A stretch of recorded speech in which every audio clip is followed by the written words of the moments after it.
Welcome to Select Board Meeting, April 2nd, 2024. Please join the board in the pledge to the flag. Pledge allegiance to the flag of the United States of America, and to the republic for which it stands, one nation, under God, indivisible, with liberty and justice for all. Mr. Canty, please. Thank you, Mr. Chairman. Pursuant to modifications made to the open meeting law by the Legislature of the Commonwealth, this meeting is taking place in a hybrid format.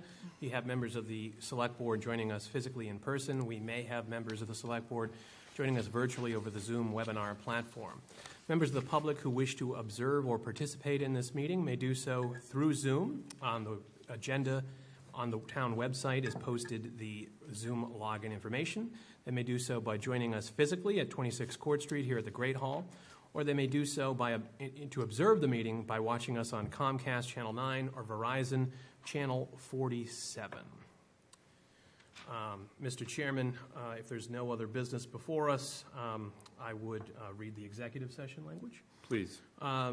The Select Board will hold an executive session pursuant to Massachusetts General Laws, Chapter 30A, Section 21A, Clause 3, to discuss strategy with respect to collective bargaining or litigation if an open meeting may have a detrimental effect on the bargaining or litigating position of the public body and the chair so declares. And this is in relation to a collective bargaining update on the various unions we are negotiating with. Mr. Chairman, I would make a motion that we enter into executive session at this time. Do I have a second? Second. Discussion? Mr. Mahoney? Yes. Mr. Canty? Yes. Mr. Blutzer? Yes. And myself, yes. The board will be returning at approximately 6 p.m. Thank you.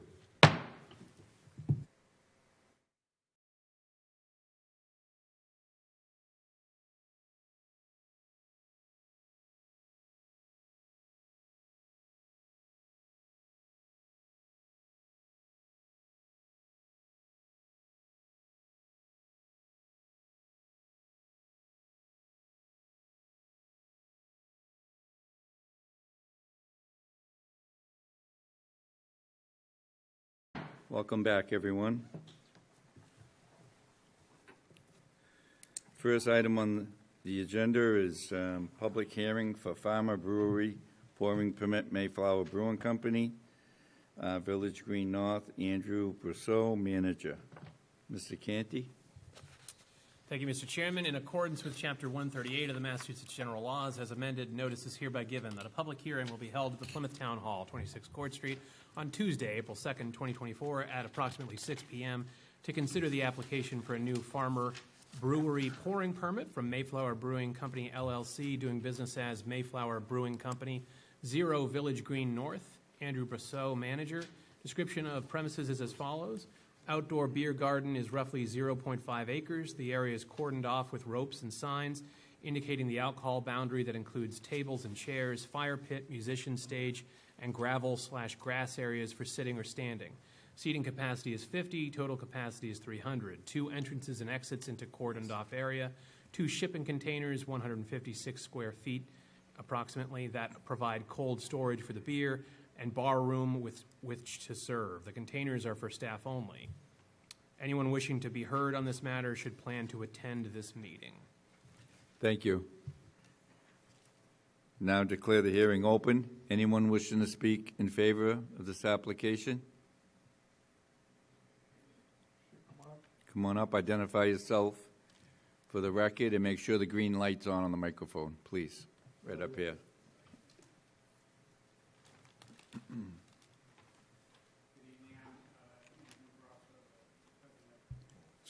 Good evening. I'm Andrew Brousseau, the president of Mayflower Brewing Company. Just some background information. We're following the ABCC guidelines in the submission of this application to replace a series of one-day pouring permits that we were using in the past several years for this beer garden in the Pine Hills. Beyond that, there's no changes to how it's functioning or anything else associated with it. And we hope you approve. That's it. Thank you.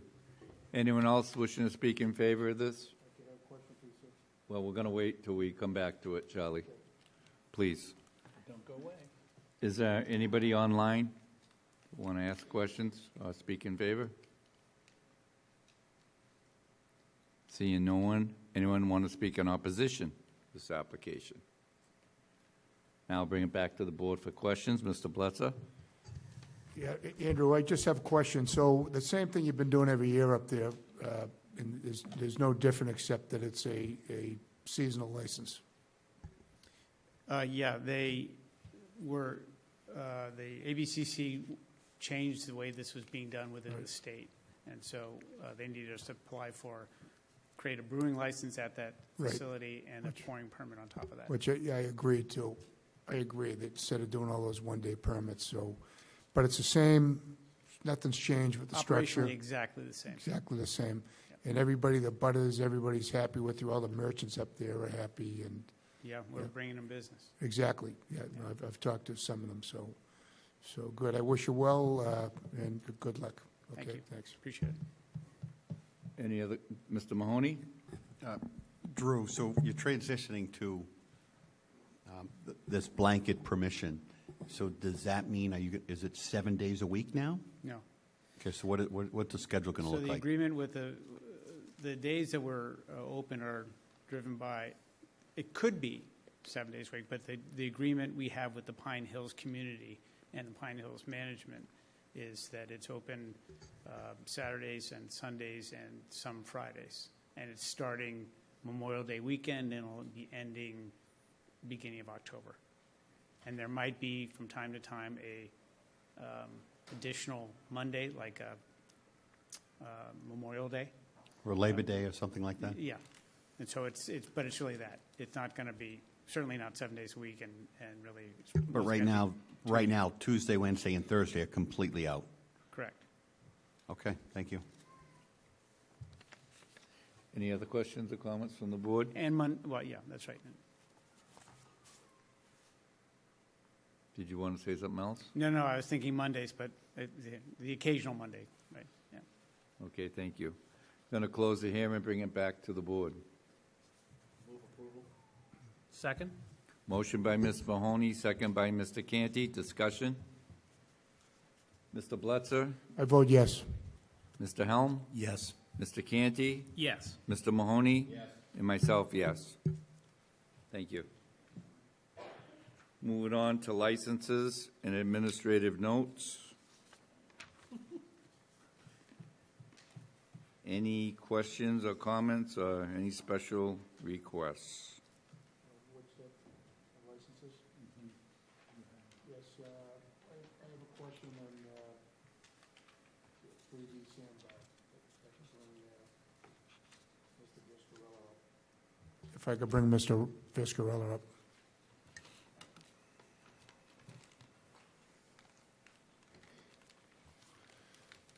Hey, Michael, I see under, you're applying for as far as entertainment goes, it says solo or duo or recorded music.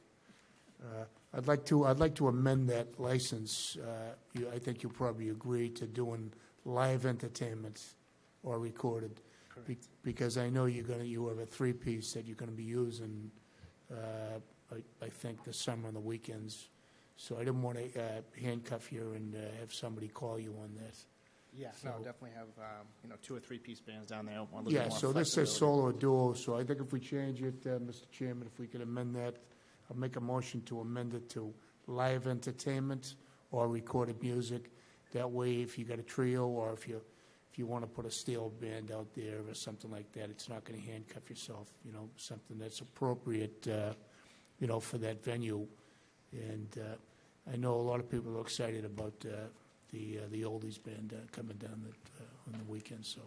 But that's it, so I'll make that, I will make that motion if it's okay. You're okay with it, okay? That's it, thanks.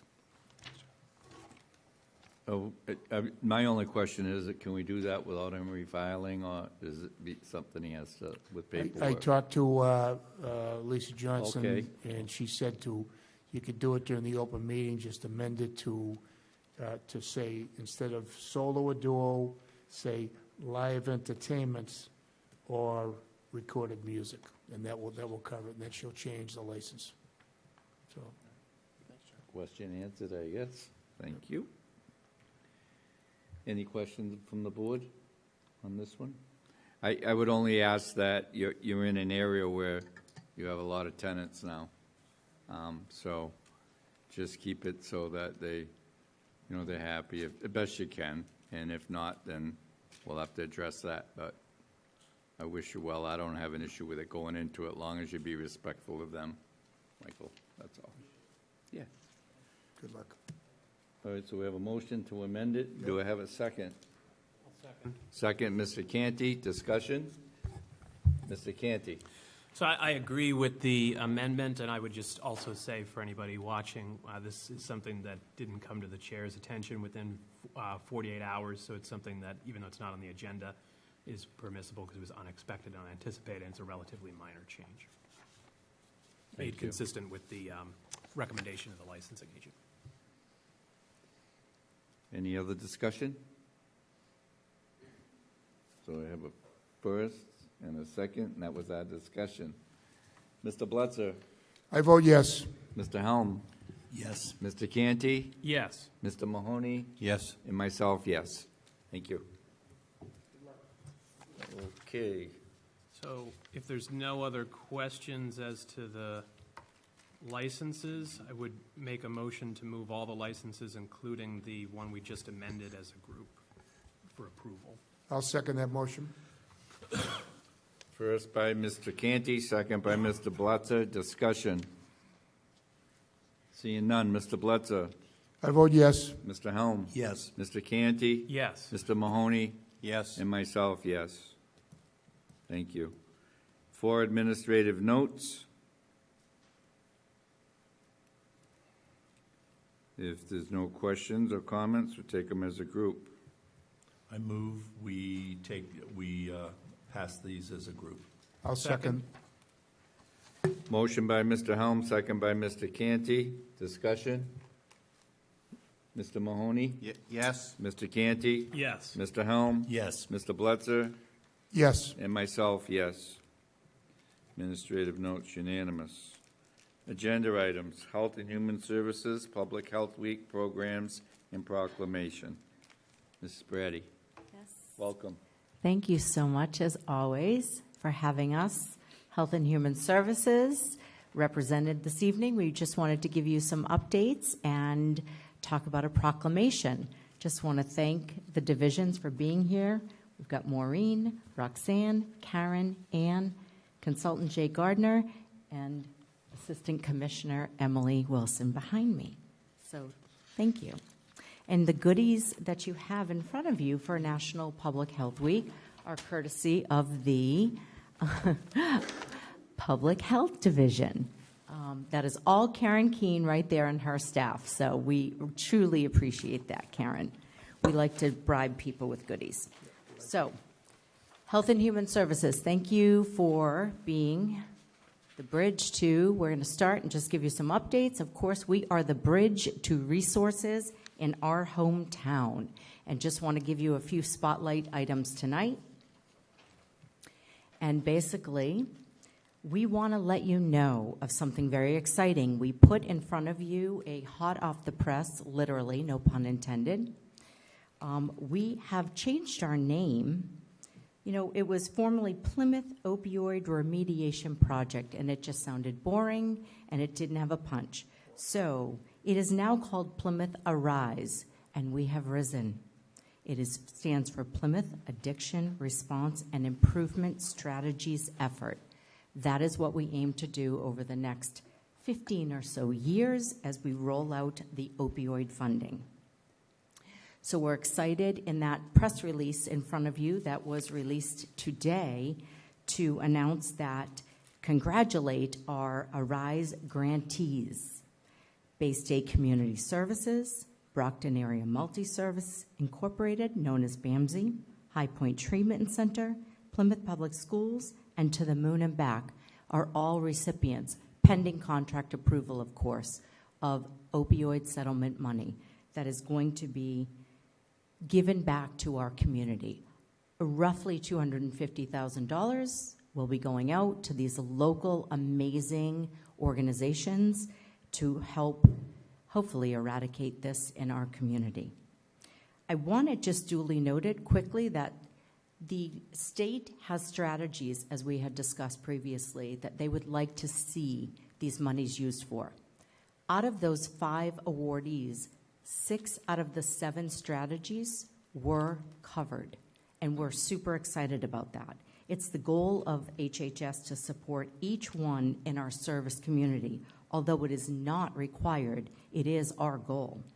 We, as a result of 6 out of 7, we will be focusing on number 5 and needs of criminal justice involved future project. So stay tuned on that. Okay. So next, we want to congratulate, this is National Public Health Week. I'll wait for the applause.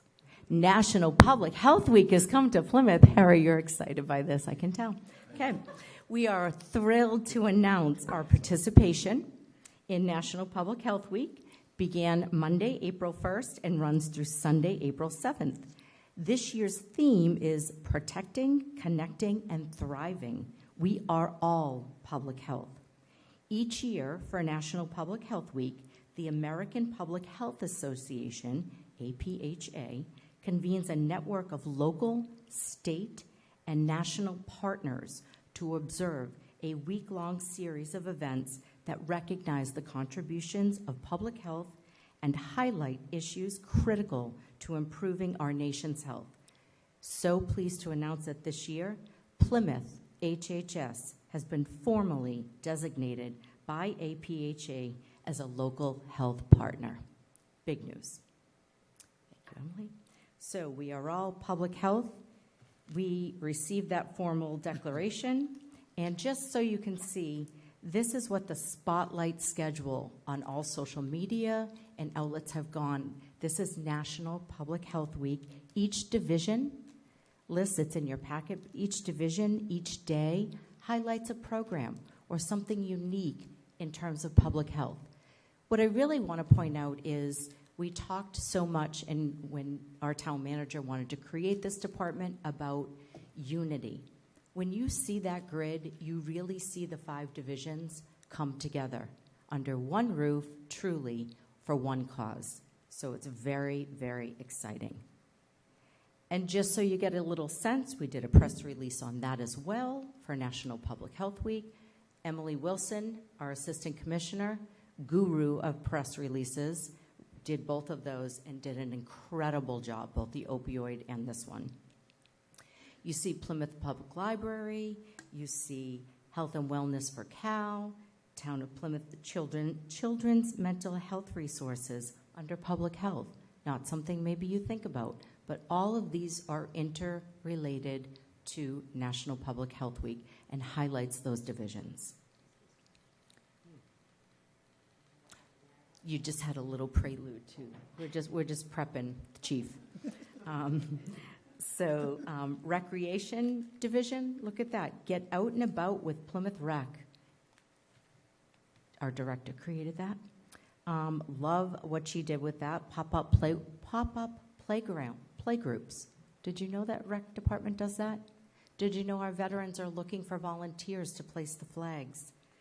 Just amazing what we can do as a group to come together for health. So what we're here tonight, very quickly, we would like to proclaim with your blessing and your vote. We would like a proclamation that has been presented to you of National Public Health Week in Plymouth. It is always the first week in April, so it's currently April 1st to the 7th. And I don't know if you'd like me to read the proclamation. I'm happy to do so. Okay, I would love to read that for you. So the proclamation reads, 2024 National Public Health Week, April 1st to the 7th, 2024.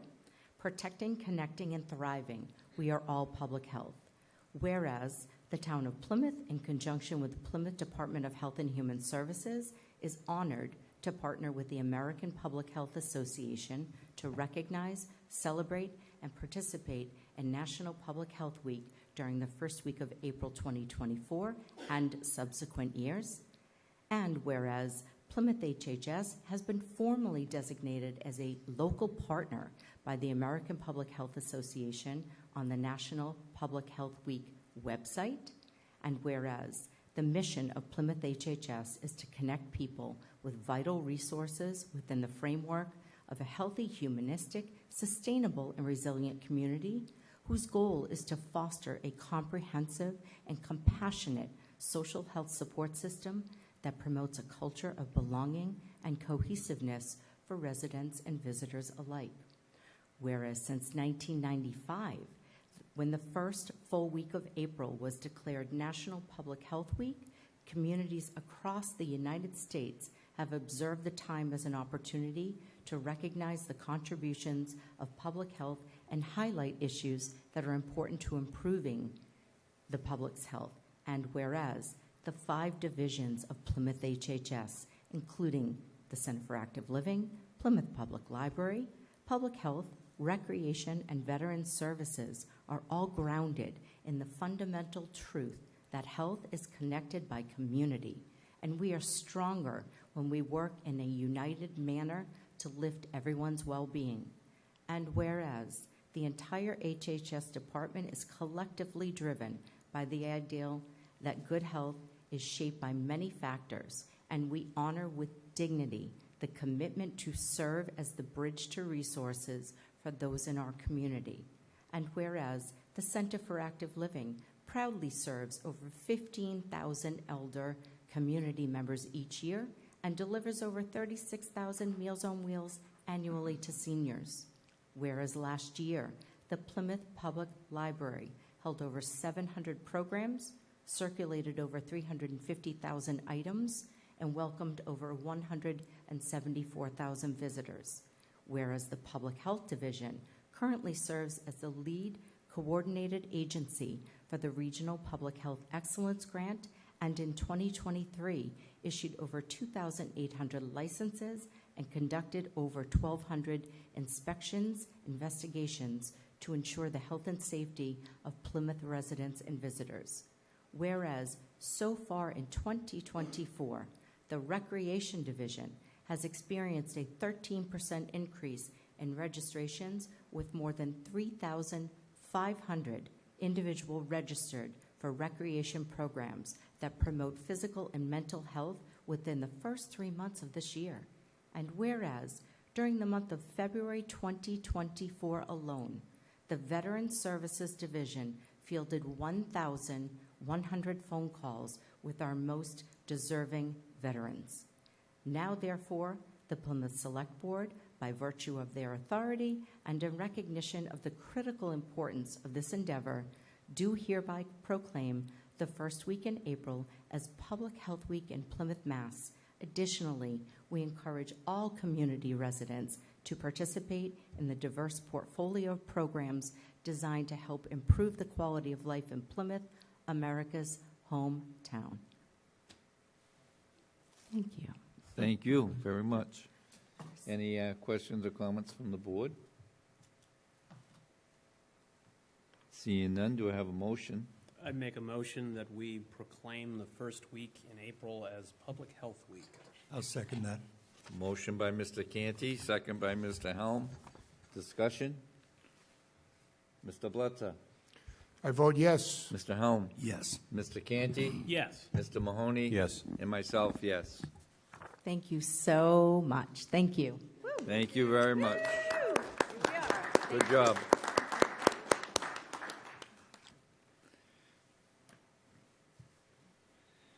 Plymouth Police Department Operations and Data Analysis Report. You got a tough act to follow, Chief.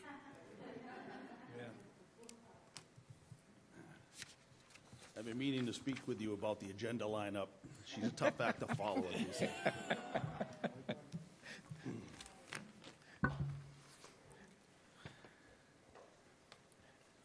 I should have a Craig Junginger waiting to come on.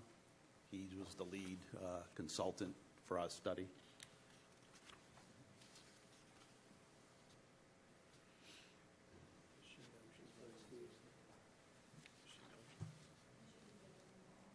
Okay.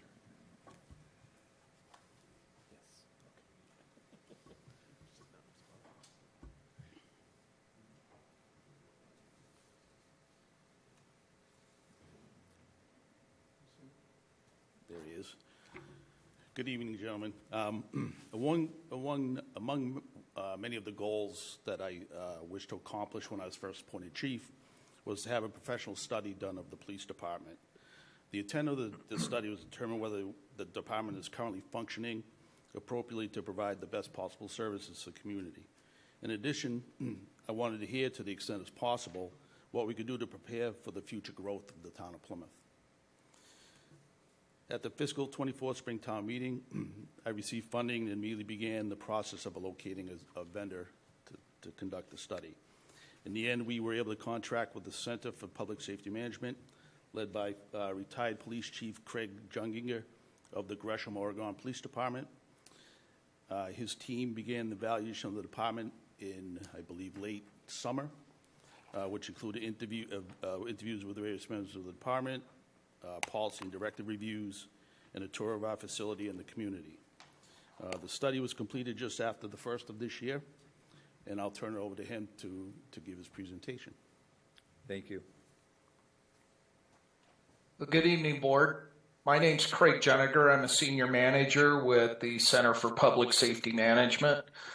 Our company, throughout the years, have conducted over 300 of these department assessments, from a department as small as 10 officers in Minnesota to a department as large as 5,500 officers in the state of Texas. Next slide, please.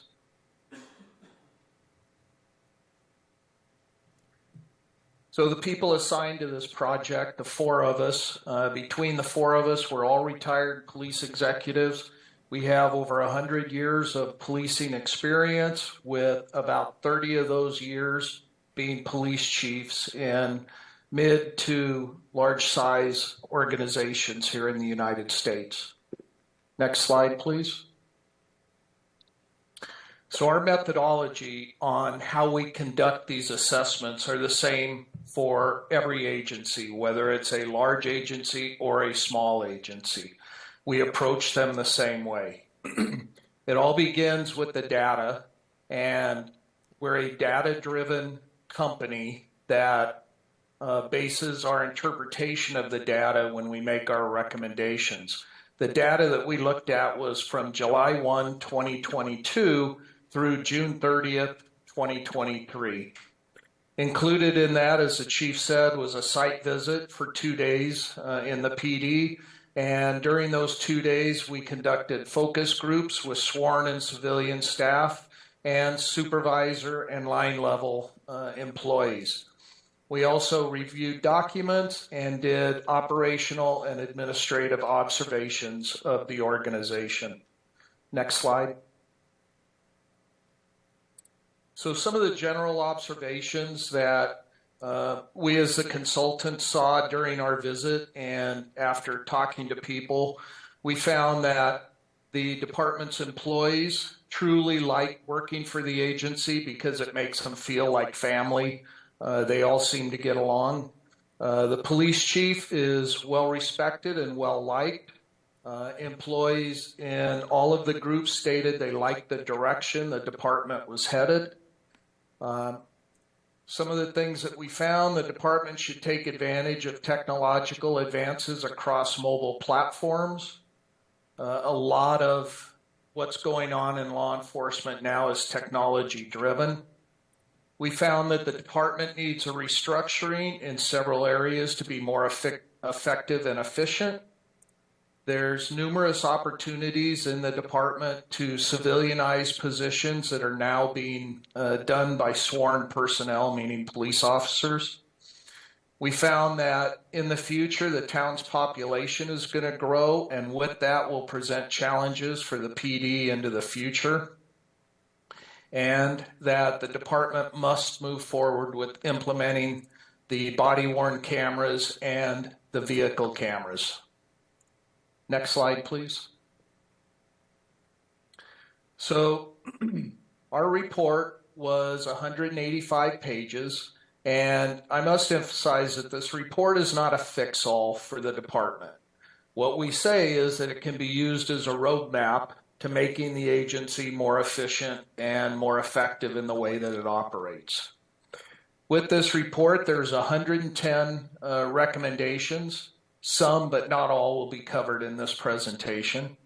They range from simple operational or procedural to long-term human resource and capital investments, which means that they can simply, one of the recommendations may require simply a signature from the chief to change a unit to another division, or it can be additional personnel or technology. Some recommendations are general and call for research and deliberation, say technology, addition of personnel, things like that. And some recommendations may work in one community or one department, but not in a different community or different department, which means we may make a recommendation that either by the will of the chief, the board, the community, either will or will not allow that recommendation to be done. And I'll give you one example. We often recommend that police agencies don't respond to non-injury traffic accidents because in the end of the day, most of them are insurance issues. However, there's communities that don't want that. They believe that if their citizens are involved in a traffic accident, sometimes that's the most traumatic thing that they've had involved in, and they want a police officer. Also, most of our recommendations are based on data, legal considerations, and best practices in law enforcement. Next slide, please. So one of our recommendations was to adopt a new organizational chart, which included a deputy chief rank. The purpose of that is that it streamlines communication to the chief, that the two captains are reporting to the deputy chief, who then reports to the chief. Many departments, for example, like mine, I created a deputy chief position because I needed to be out in the community more, and I needed someone to handle more of the day-to-day operation of the police department. So at the end of the day, we looked at it, and we're proposing that the department adopt this organizational chart, which includes the deputy chief rank. Next slide, please. We also recommend that they develop a succession plan to identify tomorrow's leaders. Next to recruitment and retention, identifying the leaders of tomorrow is one of the biggest issues plaguing law enforcement right now. Our leaders are leaving earlier, not spending as much time in rank because of the pressures or whatever it may be. So it's important for a department to try to identify the people that are going to be the leaders of tomorrow and to begin to train them, mentor, and develop those people. The department should also look at creating a 3 to 5 year strategic plan, which is basically showing the department which way the boat's going to be rowing into the future. Next slide, please. So when we look at patrol staffing, which is one of the primary things that most of our clients want to know, do we have enough police officers? Police patrol is basically the backbone of American policing. It's the most recognizable, with officers being seen driving down the street in a marked police unit. What we look at is what activities do the officers currently perform and what are activities that they should be performing. How many officers are necessary to do that, and how should they be deployed or how should they not be deployed within the agency. Next slide, please. So our department, our company, when we look at staffing, we use the rule of 60. There's 2 parts in the rule of 60. However, I want to point out that one of the myths that's been around for as long as I was in law enforcement, which was 40 years, was that number of officers should be per 1,000 population, meaning one officer per 1,000 population. We found that this is not the best method to determine staffing in a police department. So the two parts, part one is the ratio of patrol. We believe that 60% of sworn officers in the department should be assigned to patrol, and that 40% should be assigned to investigations, specialty assignments, internal affairs, things like that. At the time of the report, Plymouth Police Department had 103 positions assigned to patrol, or 81% of their sworn personnel. So they definitely met the part one of the rule of 60. The second part is that 60% of the time of those officers assigned to patrol should be spent, or 60%, no more than 60% of the time should be responding to calls or doing their own proactive enforcement. 40% of their time should be discretionary time. When we looked at your department, obviously, like I said, we're data driven. The workload of the officers never exceeded 40%. When you get above 40%, you're starting to look at officers responding to more calls than having discretionary time.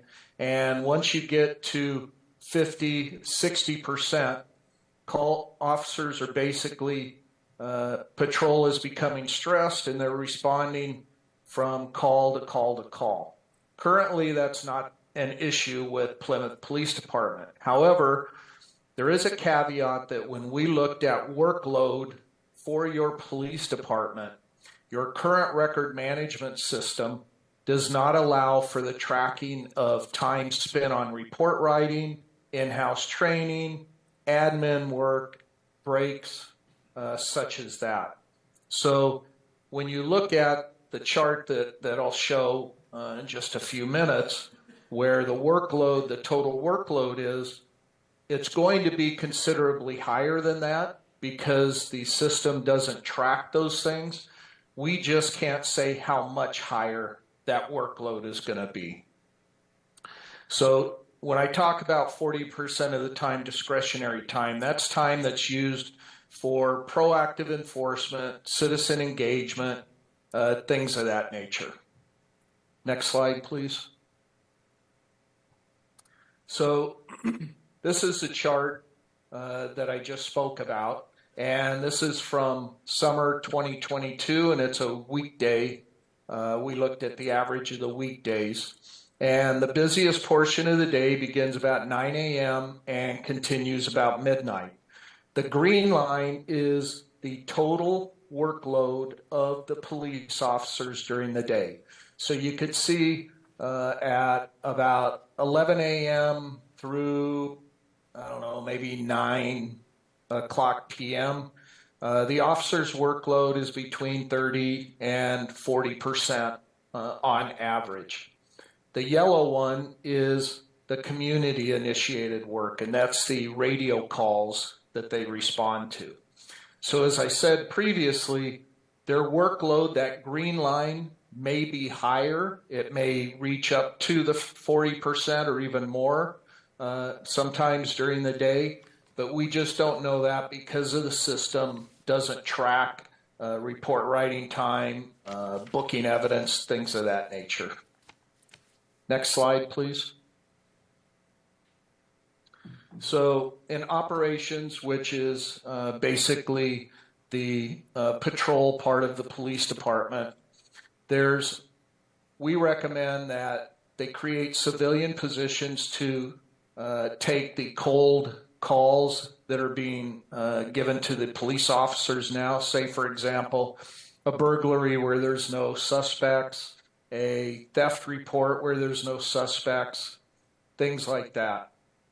We also recommend that patrol officers be allocated from patrol to create a crime impact team.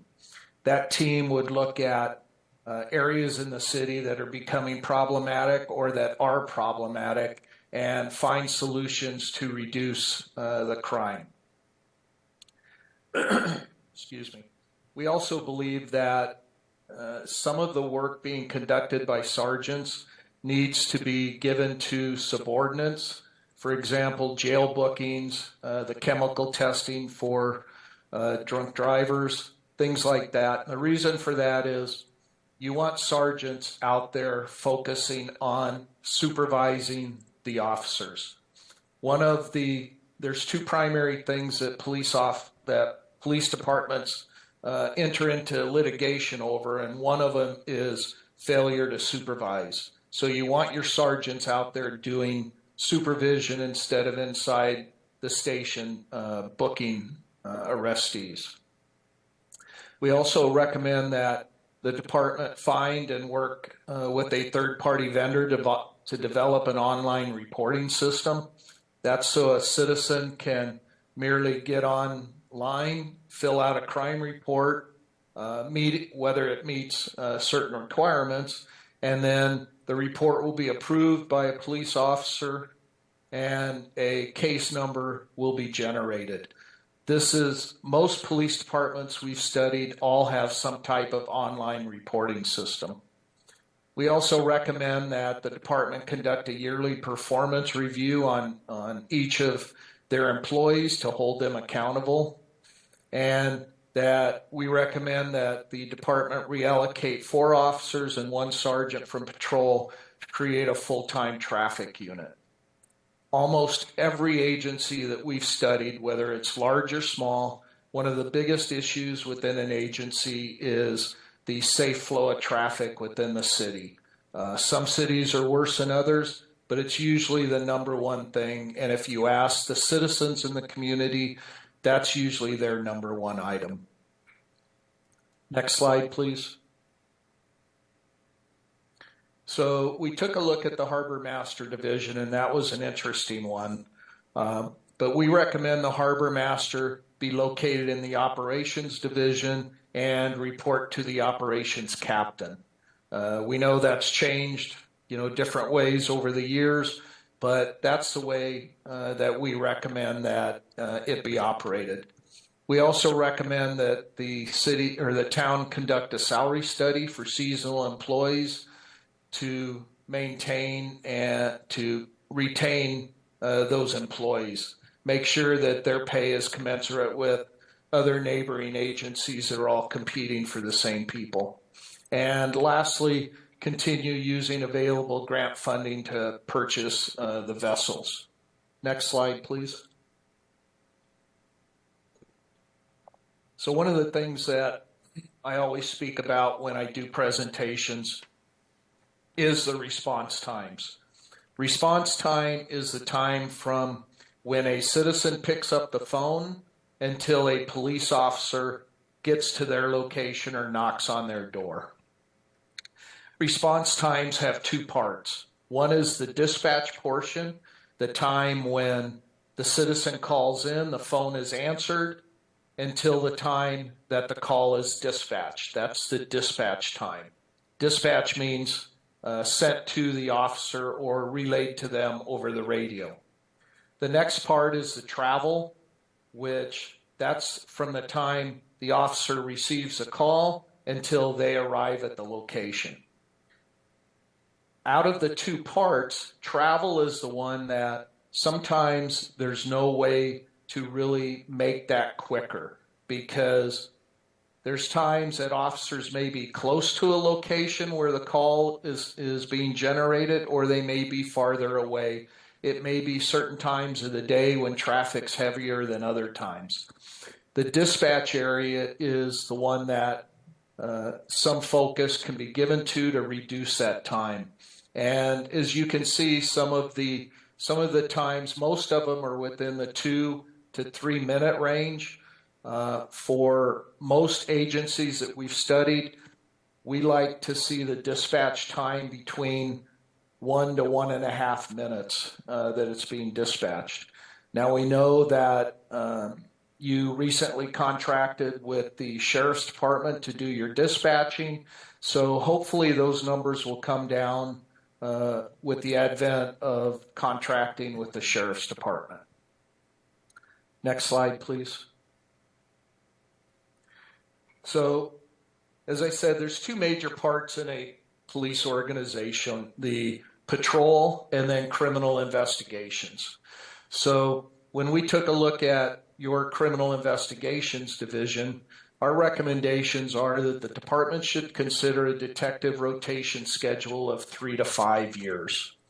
Add a sergeant position to criminal investigations to increase the span of control.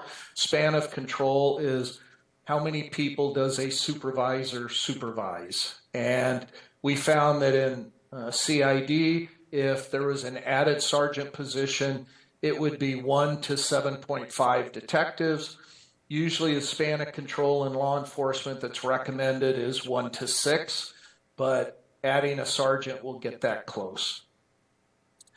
We recommend that the department include detectives in the body-worn camera implementation program, that the collaboration with the co-response / clinician program, we believe it's unique and it should be acknowledged as that and as a national best practice.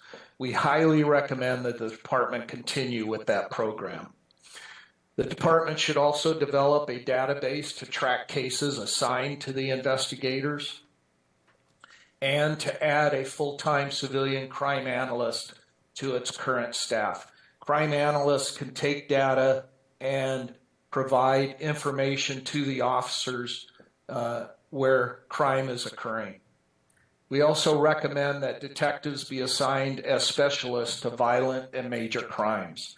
If detectives are investigating things such as sex crimes or a homicide, things like that, those types of investigations require a lot of expertise and tenure to become very good at solving them. So we recommend that instead of just being assigned as specialists, that they are specialists in violent and major crimes. Next slide, please. When I mentioned earlier that there's two things that law enforcement departments are being litigated, and one of them was failure to supervise. The other one is the failure to train their personnel. We recommend that the executive staff at the police department should attend professional training to continue their development, similar to the FBI National Academy, executive training such as that. The department should purchase a training management program or system to properly track the training that they're issuing to the officers, and to develop and utilize a 12-month master training calendar so that the department has a listed schedule of training throughout the year. When it comes time to litigate these cases for failure to train, all of this stuff is going to bolster the city's ability to provide a defense that they're a well-trained organization. We also recommend that the department conduct a training needs assessment of all of its employees. Next slide, please. We always recommend in our studies that departments become accredited. And accreditation is a voluntary process based on standards reflective of best practices in law enforcement. Now, the Plymouth Police Department received accreditation through the Massachusetts Police Accreditation Commission in 2019 and reaccredited in 2022. If you're not familiar with accreditation, it's a huge task that takes a lot of time and effort by the department. But if you receive accreditation, it shows that you are acting with best practices in law enforcement in almost every part of the agency. However, we found that the person doing the accreditation in the department is a sergeant, and almost all studies that we've done, we recommend that that is a civilianized position, that the accreditation manager does not need to be a sworn position. We also recommend that the agency seek Commission on Accreditation for Law Enforcement Agencies accreditation, which is CALIA, which is probably the top accreditation a police department can receive in the United States. And once they've received state accreditation, moving forward with the national accreditation sometimes doesn't take that much more time and effort on the department's part. We also recommend that the department purchase a policy manual and procedure manual from a company that makes those policy and procedure manuals based upon legal changes or best practices in law enforcement. They're updated monthly with new case law, and it's easy to adapt it to the department's way that they operate. Next slide, please. So one of the most important areas in a police department is internal affairs, and that's because that's the part of the organization that is holding the other members of the department accountable to doing their jobs per policy and per procedure. So we recommend that the captain be a lieutenant position that directly reports to the chief involving internal affairs, which is usually employee misconduct investigations. That all department personnel conducting IA investigations attend specialized IA training, internal affairs training. We also recommend that the department look at creating an early intervention program for not only internal affairs, but also use of force. What an early intervention program is that based upon thresholds, say for example, if somebody receives 2 internal affairs complaints within a year, the first step may be counseling with their supervisor. If they receive another complaint, it may elevate to counseling with a captain and additional training and so on and so forth. We also recommend that every interview during an internal affairs investigation be recorded and that the complaint form is easily accessible without having to speak to a supervisor, meaning have it online, have it easily a fillable form to where it can be submitted online as well. Next slide, please. So, as I said there in red, property and evidence, one of the highest risk operations in any law enforcement agencies. I think everyone's probably seen headlines over the years of narcotics being stolen from property rooms, money being taken, property being misappropriated, things like that. So property and evidence is one of those high-risk areas in a police department. We believe that recommending that a civilian property and evidence technician position be created, which would allow the police officer who currently handles property and evidence to be reassigned in the organization to another area. Also install video surveillance for each property room, and that's activated by entry so that there is going to be no doubt who's inside that property room and when they went in. Also ensure that there's a trained backup for the technician when they take a vacation, they're off sick, etc. We did find that your property and evidence facility was well managed regarding the intake and purging of property. And what that means is that we found that your department is doing a very good job of getting rid of as much property as they're taking in. Most departments don't do that, which then creates a problem as far as having enough space for property and evidence. Next slide, please. So one of the things that we look at is police department facilities. When a city, town, whatever is looking to build a new police facility, you usually want to build a facility that will last for 30 or 40 years because of the cost of creating that facility. So we looked at different ways to make that building more efficient. One of the ways was we recommend that the front desk be made more secure with maybe bulletproof glass, Kevlar coating in the walls, things like that to protect the people that are behind the counter. Also, the department should consider closing the lobby from 11 p.m. to 8 a.m., have a button that would go to communications on the outside of the building to where they could ring someone and talk to someone.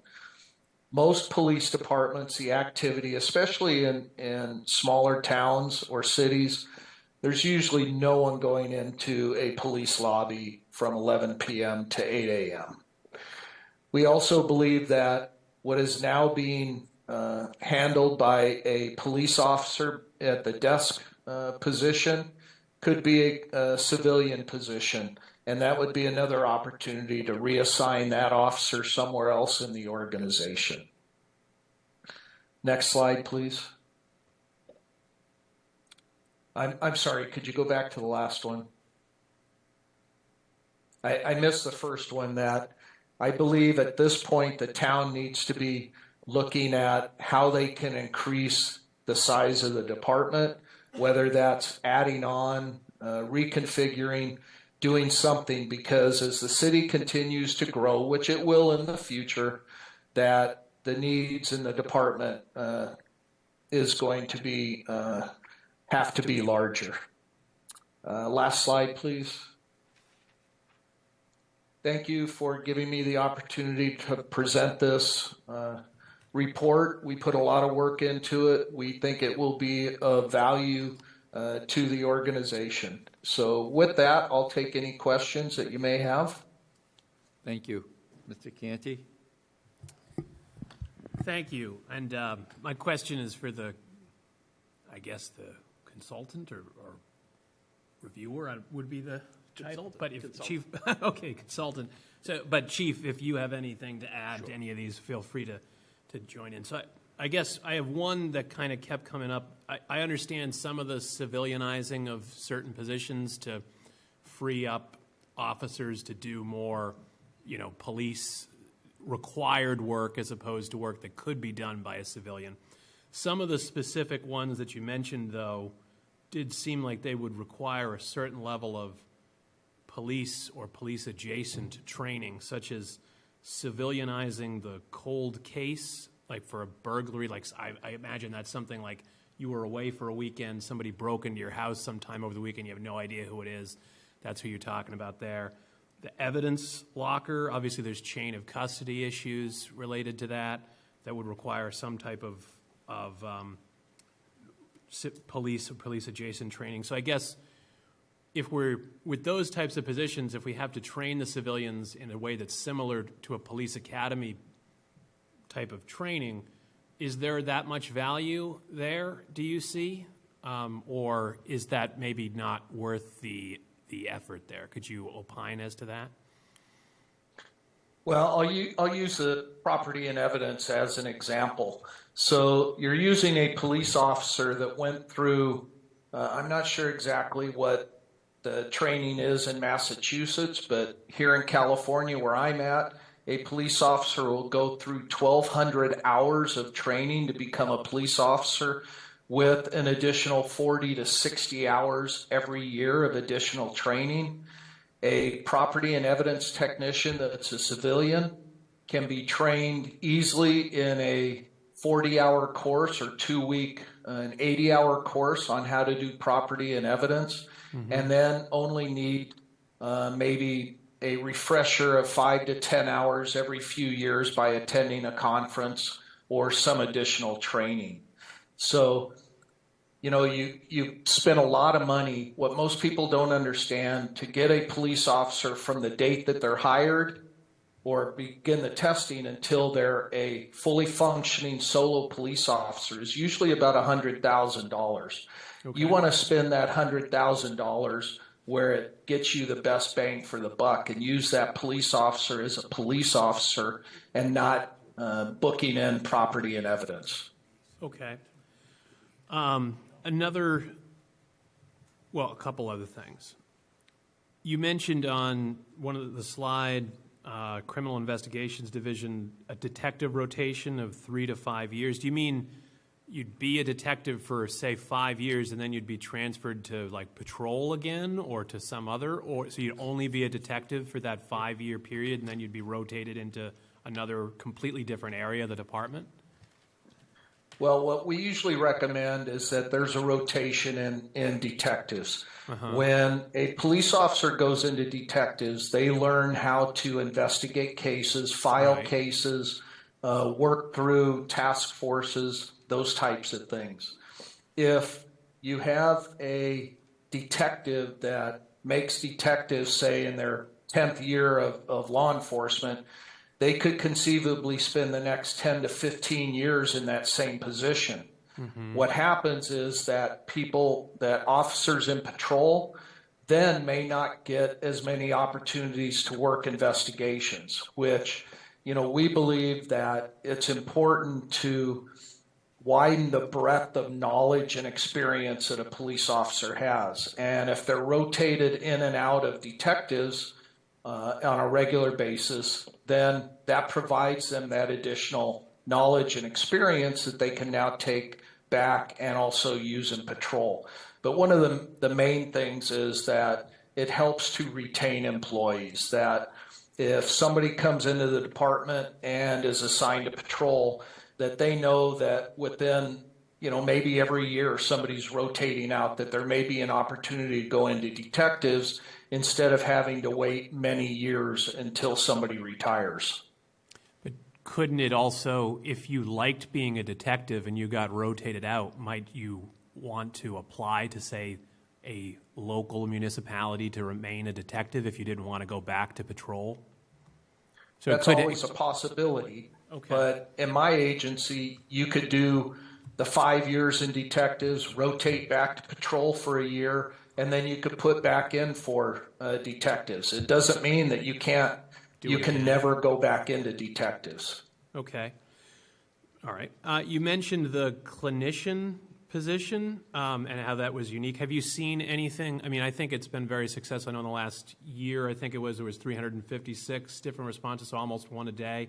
That's with it being on 2 shifts. So we're looking, obviously, as part of our budgetary process this time to increase that so that it's on every shift, which I think will bring benefits to the community. But have you seen anything similar to this in any other department that you've worked with across the country? Interesting that you bring that up, because I did Olympia, Washington, about 4 or 5 months ago after I did Plymouth, and they have a similar program. It's a little bit different, but similar. A lot of agencies just don't have the funding or the personnel to do this program, but it's one of those innovative programs that we believe, as a police chief, it's a benefit to the organization and to the community. So I think as departments recognize that how effective some of these programs are, say, for example, yours, that it's going to be sweeping across the country if funding and personnel allow it. Okay, thank you. And then I have one more. You mentioned reducing, or I guess reorganizing the IA position from captain down to lieutenant. I would think, and Chief, correct me if I'm wrong, but I would think the reason that that's a captain is because it's one of the highest rank. It's the highest rank other than the chief in the department, and so it's somebody that's going to be supervising. If you had a lieutenant, they could be, in theory, investigating an IA case where a captain is involved in that case, right? And then an inferior is investigating a superior, right, which could create some tension. So could you, I guess that's what stands out to me as potentially problematic there, and I wonder if you have a response to that, because I'd like to understand that one. So most police departments that we've studied, their internal affairs is usually overseen by a lieutenant. In smaller organizations, sometimes a sergeant. If you're right, it could become problematic with a subordinate investigating a superior officer, but in reality, the superior officers are probably not going to be involved in employee misconduct. If they are, the simple remedy is to outsource that investigation to a private investigator that works through employee misconduct investigations. That way, the investigator is working at the auspices of the police chief, and there's no subordinate doing an investigation on a superior officer. Okay, thank you. Mr. Blutzer and then Mr. Helm. Yeah, Chief Jundinger, I'd like to ask just a couple of questions. That's the civilianization of the department. I get stuff like property, you don't want a trained police officer, not that they're wasting their time there, but you'd rather have them on the street or doing police, police jobs. I get that. But the accreditation manager, why a civilian for that position? And the reason why I say it is I know they started a new board, a civilian board, that oversees police activities, post, and, talking to the officers, and, we're in negotiations now, collective bargaining, and one of the big things is that civilian board. And I get the feeling, and I don't blame them.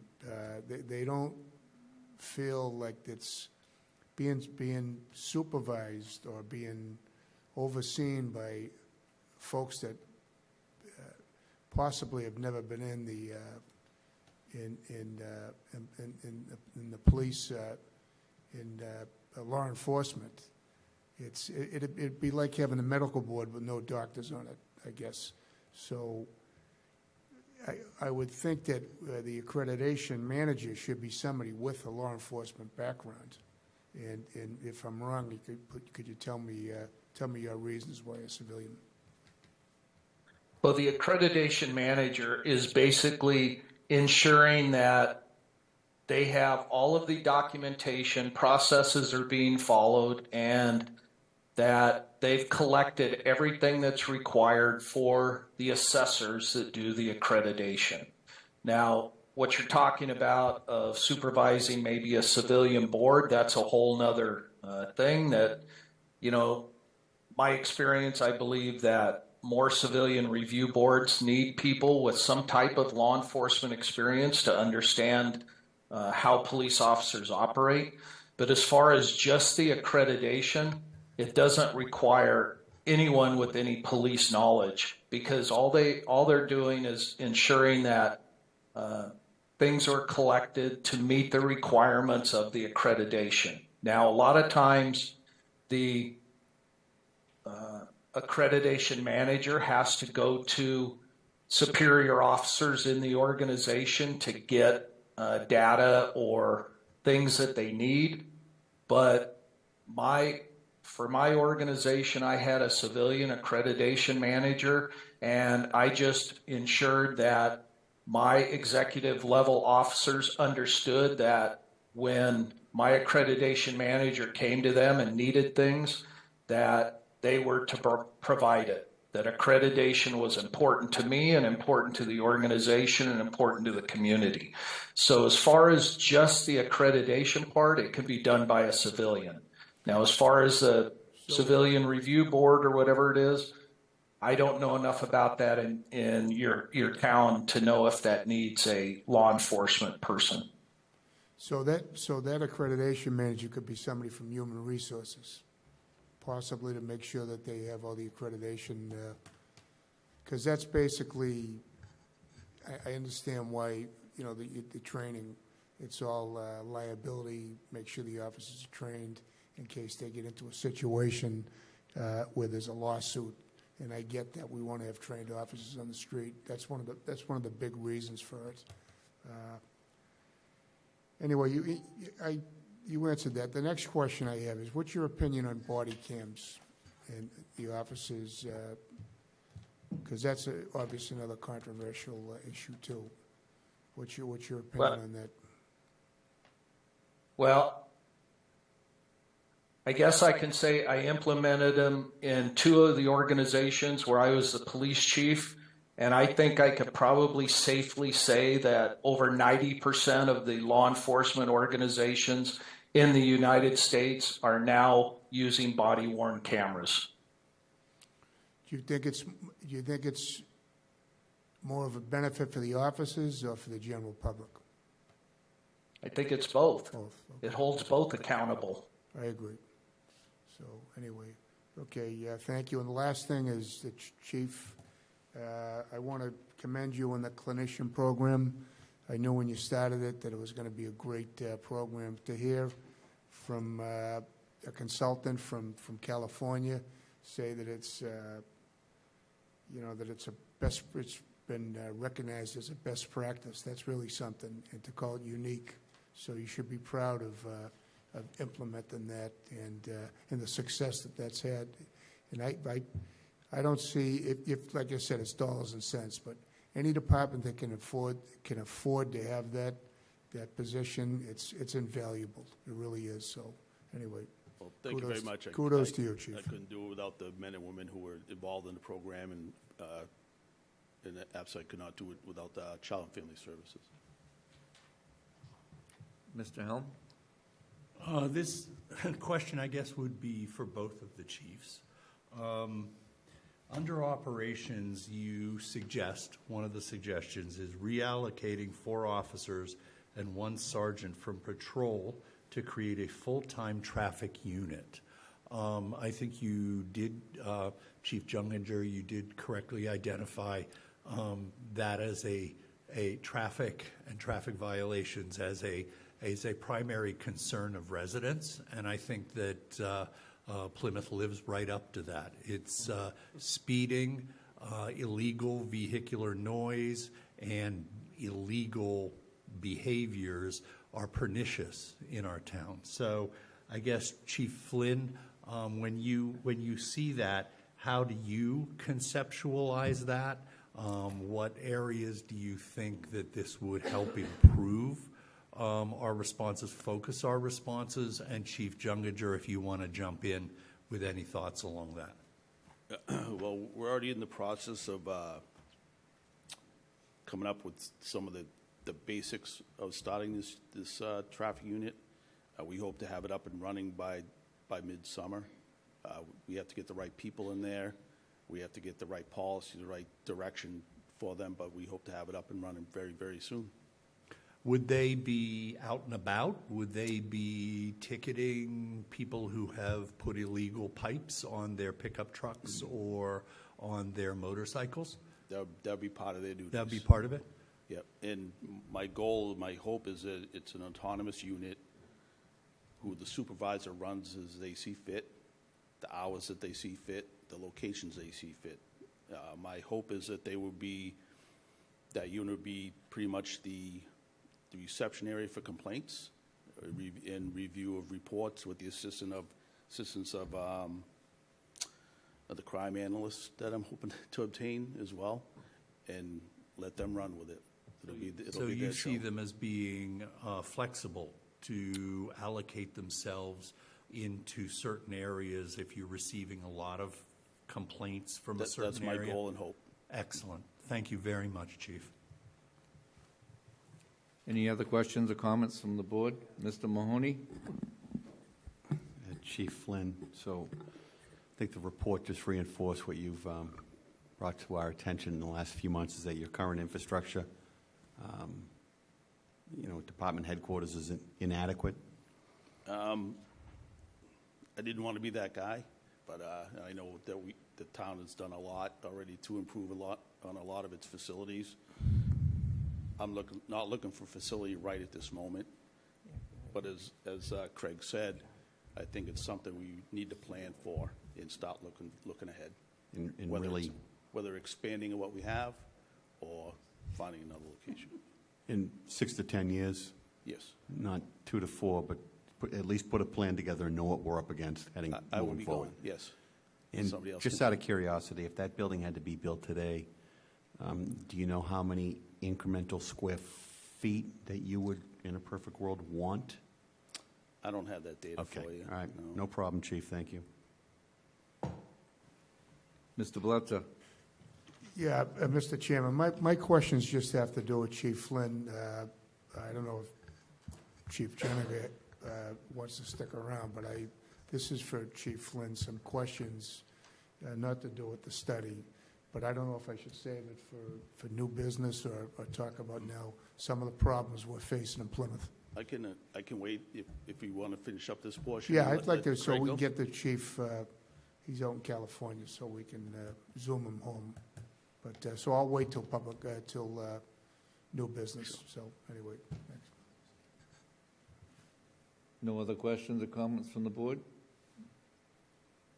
Thank you, Chief, and thank you also. Thank you. Thank you, Craig. Thank you. And Thank you.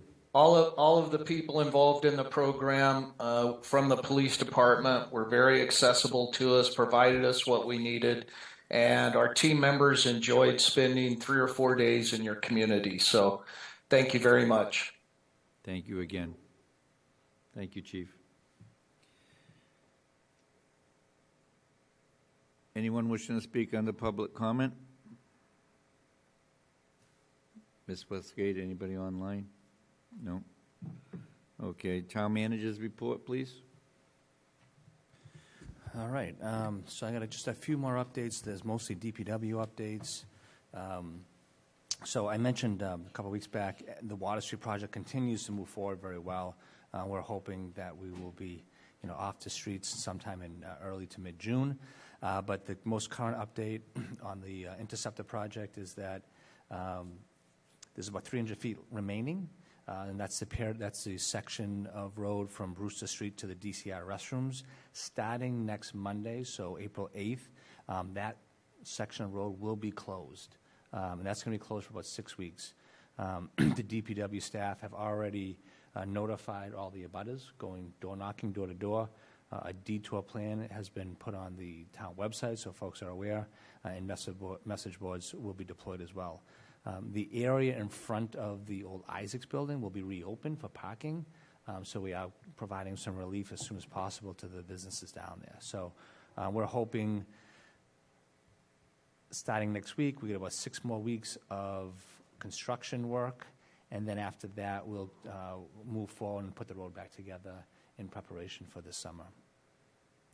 The assistant town manager and I, we had the opportunity this afternoon to go around to look at some of the other projects that are either still under construction but have been completed. And you may have noticed the Brewster Garden stairs are now open over on the Main Street extension. So great work by Nick Fiella and the DPW to complete that project on time and under budget. In addition to that, the town boat ramp is about, I would say, probably 75% complete. If you go down there, you'll notice that there are green piles are now in place, and the concrete floats are also in place. You will also notice that what is known as the zone of reconfiguration looks very different with the floats that are now in place. So that project should be done in the next couple of weeks, and then they'll go ahead and start working on the walkway around the lobster hut. One piece I really want to talk a lot about, just because, as you know, we've been doing a lot of planning work, master planning work, in a lot of different areas. The most recent one, the DPW director brought to my attention today, is what is known as the Comprehensive Wastewater Management Plan. So in theory, this is a master plan for our sewer projects for the next 20 years. We have a comprehensive wastewater management plan already, but it's about 20 years old, so we're updating the existing plan. And this plan will cover everything from potential sewer extension projects because of potential developments. It will look at potential satellite treatment facilities in different parts of town. And then ultimately, it will decide where septic systems will probably forever be, given the new DEP regulations and these nitrogen-reducing systems that are now required down the Cape, and we know at some point in the future they will be required here in the town of Plymouth as well. So The DPW has been engaging the engineering firm of Weston and Sampson since December, so you're going to hear a lot about that in the community moving forward of this comprehensive wastewater management plan, which is very different than the EE&F program we've talked about in the past. And the last thing I just want to mention that we are halfway through the management pressure zone upgrades, so the water lines on White Horse Road have been complete. For those of you that live in that area, you'll notice that there's still some construction on White Horse Road. Those are to replace the domestic lines that tie into each home. And then in the next couple of weeks, the DPW will start the water main replacement project over at Manament Point Road. And so that project will take a few weeks. They are expecting to be done with that project well before the summer months begin. Pending any questions, that's all I have for this evening. Mr. Holm? On the comprehensive wastewater plan that you're developing, given what the state DEP, you mentioned what the state DEP is doing and what is coming down the pike in terms of the nitrogen-reducing septic systems,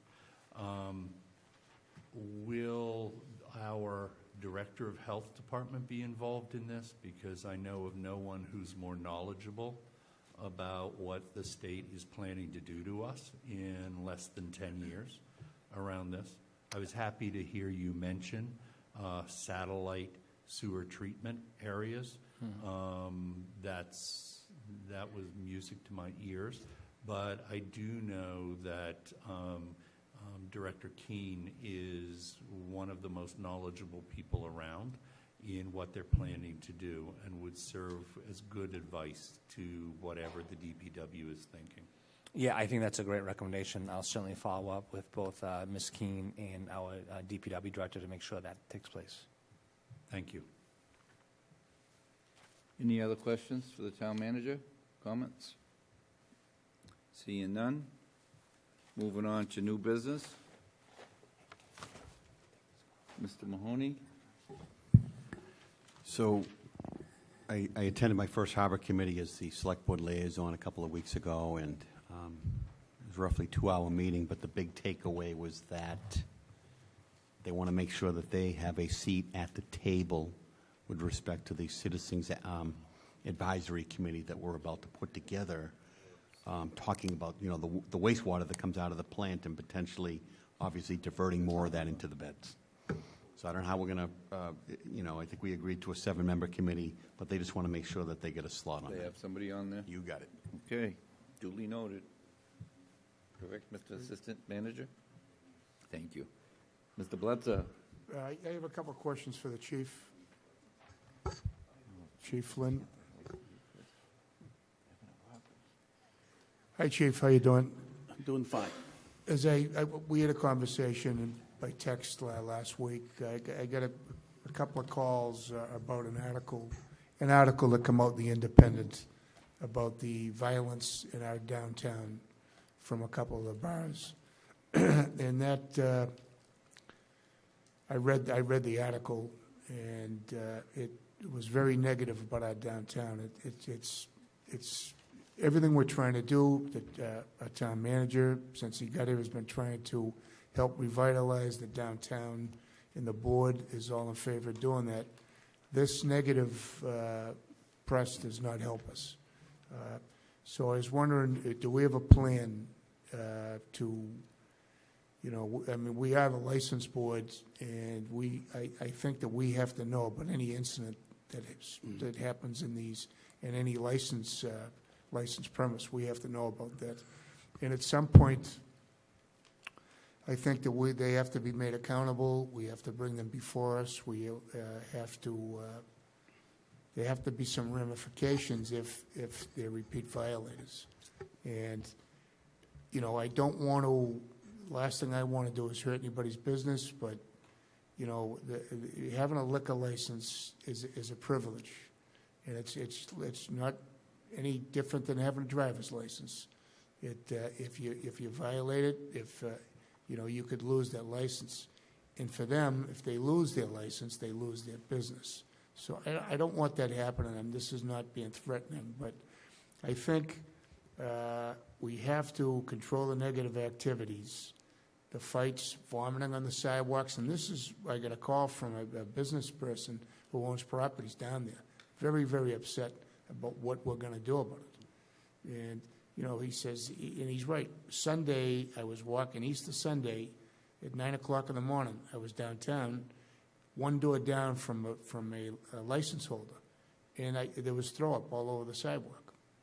And, you know, my thing is I ran. I've been either managing or owned restaurants or bars for 50 years, and you know, I used to manage right in downtown Plymouth. There was a place before I was at the waterfront, and at the end of the night, we swept the sidewalk. You know, if you saw anything like that, you cleaned the sidewalk. You know, because we are a tourist town. You know, the employees have to be better trained. The managers, you know, they have to be aware of what's going on. And believe me, I know things happen. You can't control some things when it comes to alcohol, no matter how good you are. But it's what you do after something happens. It's how you handle it after it happens. So I don't know if we could set up maybe another meeting. We had it with the ABC, I believe it was last year or the year before, all the license holders in a room, get somebody from the ABC, have somebody from your department. I would speak myself and talk about the responsibility of having a license and what you have to do, and you know, the training that you need to have. You need to have, you know, employees that are paying attention. There should be no drinking, and I'm not saying people allow that, but no employee should be drinking on duty. They should be aware of what's going on, and you know, if they have to call it, they should call the police to intervene, get medical attention for somebody if they need it, and just police, not just inside, but outside of your facility. So, and then I think we have to come up with a plan that if there are violations, whether it's underage drinking, whether it's over-serving, or whether it's lack of security, we need to, there needs to be some kind of, you know, some kind of ramification for that. And there should be some enforcement too. So an idea I had, and I don't know if you are considering this, is maybe at least on the weekends, having a couple of extra officers detailed during the peak hours, maybe 10 to 2, 11 to 2, something like that. Have a couple of officers right in that in the downtown, in that area downtown. And if there's problems in the waterfront, if that happens too, then we do the same thing down there. But at least, you know, at least I know we have walking beats, but maybe we need something like that at night too, at least in the problem areas. So again, you know, we need to, the bars and restaurants are the backbone of our downtown. And if it gets out of control, they could destroy the downtown. So I'd like to hear anyway if you have any comments on what I just said. Thank you. As we spoke last week, as you said, and I'd spoken to the town manager previously, I'm actually in the process of drafting a memo for the board regarding some of my concerns and some of my thoughts and ideas down there. I had hoped to have it ready for this meeting.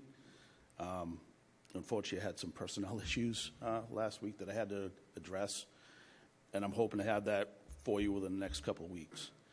The location we're talking about now has been a problem since I was a patrolman. We did at that time when I first came on, and we still do, when the midnight shift finishes roll call, that's where they go. If you drove through the center of town, 11:30 midnight, you'd see 3, 4, 5, 6 officers that hanging out, if you will. What we're finding is issues that may be developing inside some of these establishments are not being reported until it spills out on the street. Then it becomes our problem. We have also been in contact with some of the state regulatory agencies. They've been very proactive down here. And I'm hoping to be speaking with them at a Chiefs meeting again next Wednesday to see what they've been finding. But we were talking about it today, and one of the regulatory agencies, they were in downtown last weekend.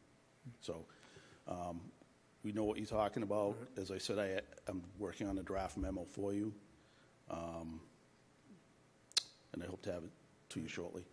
So I'd like to say, too, this isn't all negative, because we have a lot of great operators in the downtown waterfront area, bar and restaurants. So we just want everybody playing by the same rules and protect our businesses.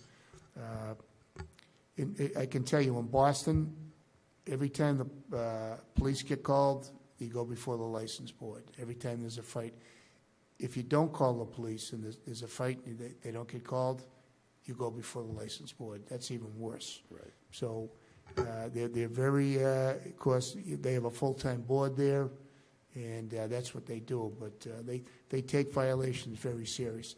And I don't want it to get to this becomes a police state where we're going around looking for violations, I just, I want to get together with these license holders and tell them they control what happens in their premises. They control it. They control the people that work for them, and, so it's up to them to take the responsibility to take care of inside and outside of their premises. It's very important. And there's things that go on that have been going on for years, like seeing on Channel 5 drinks being served on the Thanksgiving parade on the street. That's a violation. That's a license loss. That's a suspension of a license in Boston for a period of time. That's illegally serving alcohol. Right. And there's businesses that have flaunted that. And the other businesses that do it the right way, that don't do things like that, they get very upset with that activity. So this is something, it's just April now. We're going into our busy season. I think it's something we should try and nip in the bud as soon as possible. So anyway, thank you.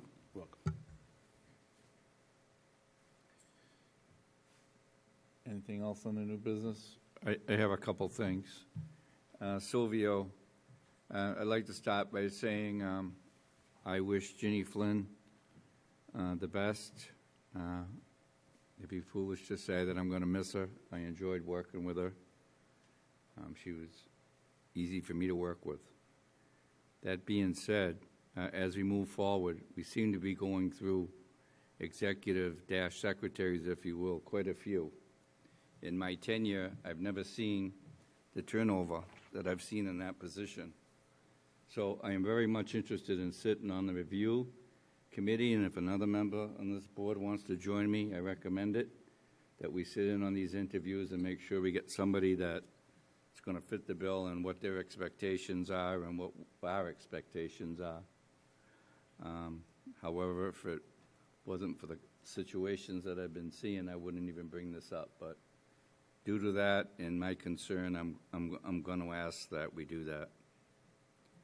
Second, I asked the town manager several weeks ago, and I would say it to him, but I know he's at a precinct, that I'd like to work on an express building permit for Plymouth. And I know we have one, and I'm not talking about for decks. I'm actually talking about, and I don't know if this is the right number, 9,000 to 10,000 square foot buildings in order to get economic development moving in the right directions, because when people start opening their tax bills, they're going to understand exactly what I'm speaking to. And I'm going to do a presentation on what the commercial tax base is in this town, and we've seen parts of it and what it means to the taxpayer if we pull that out of there. And it's up to the people in the community to decide. But the long story short of it is I'm going to reach out to some members, and I'm going to bring it back to the board. We'll have a discussion, do a docket item, or anybody that has anything to say at that time, put it together. But we need to do something. And my last one is this. We have assessment in police. I've seen it done in DPW. Can we do an assessment of this building and how every department's operating? Is there such a thing? Because I definitely would like to. I haven't seen one in a while, and I'd like to see that. Absolutely. So, Or at least a presentation on it so the board can have a discussion and talk about it. Absolutely. Interestingly enough, that was a conversation I was having with the HR director this morning in it's a good regards one. to not just what we've done in the past, which is a class and comp study to understand compensation. I think we have to look beyond that in what are the needs of the town. The needs of the town maybe 20 years ago or 15 years ago or however long all of the positions that are currently now were created may have changed. So I feel like one of the things we should look at as an organization is what our staffing needs, not necessarily when it comes to numbers of staff, but the functions that they perform. So that's interesting enough that you're saying that because we were talking about it internally already. So thank you. I'll definitely have an answer for those questions. So they in the next meeting. definitely do that, I'm assuming, right? Yes. Yeah, Yes. okay. So if you guys can bring that back to us in the near future? Any other new business? Letters? Old business? Motion. Make a motion to adjourn. Second? All in favor? Aye. Thank you. See you next week.